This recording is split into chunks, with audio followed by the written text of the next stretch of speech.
6.2 외환시장 이야기. 안녕하세요, 6입니다. 모처럼 늦은 봄을 만끽하고 왔습니다. 근교 대형 카페에 가서 커피와 빵도 먹고 테이블에 앉아서 느긋하게 유튜브도 작성하고 일요일을 제대로 느끼고 왔습니다. 월요일 밤부터 또 비가 온다네요. 건강 유의하시고요. 이번 주 외환시장 살펴보겠습니다. 지난주 환율은 미국과 이란의 협상 분위기가 나타나면 하락, 다시 긴장감이 고조되면 상승하는 모습을 반복되는 패턴으로 보였습니다.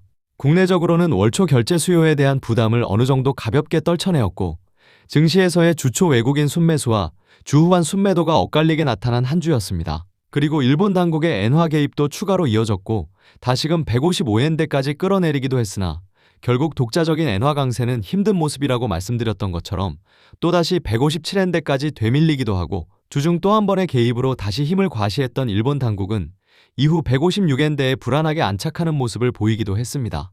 원화는 미국과 이란의 모습을 주시하며 주초 화해 모습, 주중반 갈등의 모습, 그리고 주후반 결국 한 장짜리 MOU 체결에 대한 기대감으로 크게 하락하기도 했으나, 이 또한 의미 없는 미국만의 이야기라는 이란의 발언에 긴장감은 다시금 고조되었고 1470원대까지 상승하는 듯 했으나 결국 1460원대 초반에서 한 주를 마무리했습니다. 이건 몇 주째 경제 분석이 아닌 전쟁 분석에 대한 내용이 더 많아 조금은 혼란스럽기도 합니다.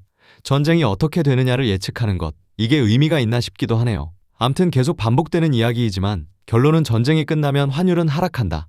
하지만 위기감이 고조되면 여전히 환율과 유가는 상승한다는 것입니다. 이번 주의 가장 큰 이슈는 14일, 15일 목금 동안 트럼프가 중국을 방문한다는 것입니다. 시진핑 주석을 만나서 대화를 할 것인데 무슨 말을 할 것이냐가 관건입니다. 중국은 여전히 이란의 석유를 수입하고 있고, 알게 모르게 러시아와 중국은 이란의 전쟁에 어느 정도 관여하고 있는 것은 사실입니다. 이걸 트럼프가 얼마나 공개적으로 끌어내어 마무리하는가, 그리고 이란에 대한 언급이 어떻게 나오느냐에 관심을 가져야겠습니다. 아니, 트럼프 입장에서는 중국에 당당히 들어가기 위해 먼저 이란과 어떤 협약을 체결하고 어깨 펴고 들어가느냐, 아니면 빈손으로 중국에 들어가서 중국에 부탁하듯 굴욕적인 모습을 보이느냐, 아니면 이도 저도 아닌 빈손으로 중국을 나와서 결국 금요일 밤 환율이 폭등하는 모습으로 나타나느냐의 기로에 서 있는 것 같습니다. 중국이 함께 이란을 압박해준다면 트럼프는 중국에 많은 것을 선물할 수도 있겠다 싶은 상황입니다. 왜냐하면 트럼프는 조금이라도 빨리 전쟁을 끝내고 싶으니까요. 그리고 트럼프의 중국 방문에 앞서 11일부터 13일 베선트 장관이 일본을 방문합니다. 트럼프의 중국 방문에 앞서 일본의 지원을 확인하는 의미도 있고, 엔화 강세에 대한 지지, 그리고 금리 인상에 대한 지지를 할 것으로 예상됩니다. 아무래도 미국과 일본의 동맹 강화가 중국을 압박하는 모습으로 나타날 수 있게 사전 방문하는 것으로 보여집니다.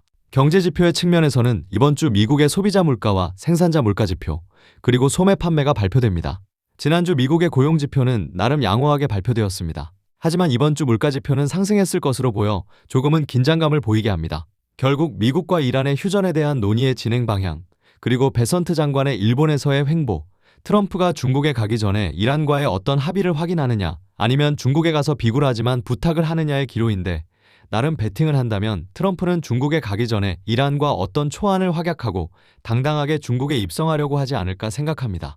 그래서 이번 주는 환율이 조금 아래쪽으로 흐르는 것을 생각합니다. 만약 14일 이전 이란과의 협약이 있다면 1420원대까지의 급락도 조심스럽게 생각해 볼 수 있을 것 같습니다. 물론 반대의 상황으로 이란과도 흐지부지하고 중국에서도 이렇다 할 도움을 받지 못한다면 주말께는 1490원대까지도 봐야 하는 것이고요. 주간 경제 일정표입니다. 12일 밤 미국의 소비자 물가지수 발표가 있습니다. 이전보다 소폭 상승했을 것으로 보고 있습니다. 그리고 13일 밤 미국의 생산자 물가지수 발표가 있습니다. 생산자 물가는 어느 정도 버텨주는 것으로 예측하고 있습니다. 14일 밤 소매 판매 발표가 있습니다. 전월 대비 큰 폭 하락을 예상합니다. 물가는 올라가고 소비는 줄고 전형적인 인플레이션을 보이는 것으로 지난주 금리 동결을 이야기할 때 물가가 버텨주면 하반기부터 금리 인하를 고려해 볼 수 있다는 의견을 게재하는 것에 대해 부정적 의견을 표명했던 의견이 새삼 주목받을 수 있을 것이란 생각이 듭니다. 역시 전쟁 와중의 경제 지표는 당장에 큰 영향은 없을 것 같습니다. 당장은 베선트 장관의 일본 방문, 그리고 트럼프의 중국 방문, 그 사이에 이란과의 협상 내용이 시장에 더 영향을 미칠 것은 당연한 것이니까요. 그 외 연준 인사들의 외부 나들이가 있습니다.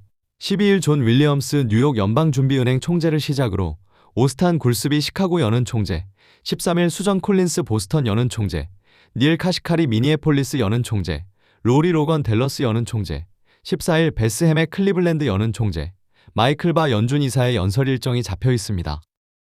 이상으로 5월 11일 주간 외환시장 분석을 마치겠습니다. 관건은 베선트보다는 트럼프 쪽이고 중국 방문 이전에 이란과의 협약이 이루어지느냐, 아니라면 중국에 가서 시진핑의 어떤 모습을 보이느냐, 아니면 이도 저도 아닌 한 주를 보내고 금요일 밤 환율이 폭등하느냐의 기로에 서 있는 것 같습니다. 5월도 이제 중반에 접어들고 있네요. 조금 있음 6월이고 월드컵 때문에 또 떠들썩해지면 7월이네요. 아, 자꾸 이런저런 굵직한 일들이 지나가면 시간이 점프를 하는 느낌이라 부담스럽습니다. 암튼 뭐 이러나 저러나 우린 다음 주에 또다시 만나요. 주초 비 소식이 있습니다. 건강관리 잘 하시고요. 다음 주에 뵙겠습니다. 감사합니다.